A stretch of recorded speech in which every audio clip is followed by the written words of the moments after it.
167 million Americans are stuck in the middle. I, too, am part of that 167 million.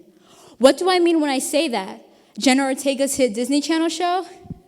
Although that show was good, that's not what I'm talking about here. Imagine being in a situation where you fall above the line to receive healthcare assistance, but you don't make enough to pay for the medical bills yourself. When I say stuck in the middle, I am referring to the middle-class families who can't qualify to get medical assistance for medical bills like the lower class does because they make too much income. Yet, they're unable to pay for them like the upper class because they make too little.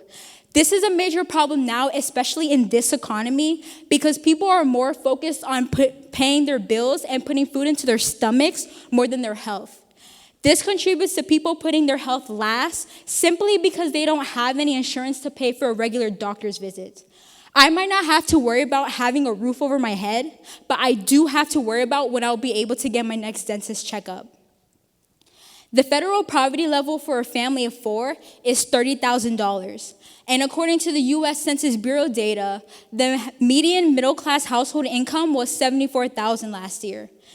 With a difference in income of nearly $45,000, you might expect middle-class families to have a much easier time affording necessities.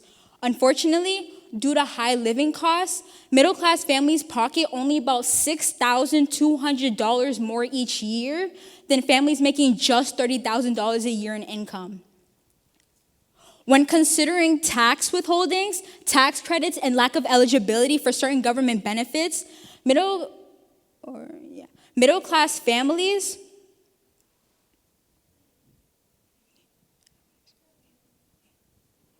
when considering tax withholdings, tax credits, and lack of eligibility for certain government benefits, middle-class families pocket only about $6,200 more. According to K-Health, in 2016, the average cost of visiting a healthcare professional in the U.S. was $265. That is only for one person. Think about that. Then times that by 5, for example. And also consider that there are multiple aspects of health, such as dental, maternal, and specialist doctors. That is why they need government assistance, but that's the problem. Since we are considered over the poverty line, we get cut off from Medicaid programs to help us.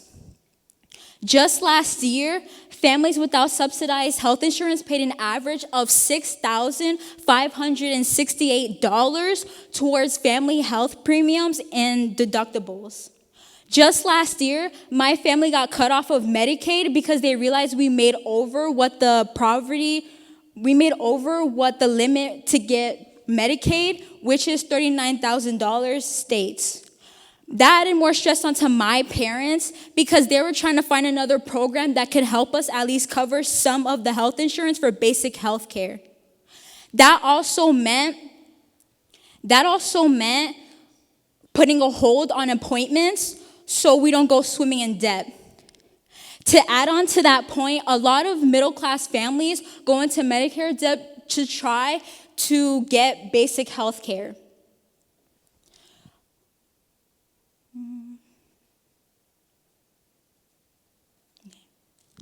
Picture yourself in hundreds or even thousands of dollars in medical debt because of procedures you were trying to make to save your life, but you can't pay it off. Nearly 17 million middle-class people had medical debt in 2020, higher than the 22% of lower-class people. This is regardless of race, ethnicity, education level, age, parental status, health insurance status, and geography. In Black and Hispanic middle-class families, they are hit the hardest, with 38% and 22% and 25% respectively having medical debt. We were one of the unfortunate ones that were hit with medical debt because by the time I got my blood work drawn, we were cut off from Medicaid.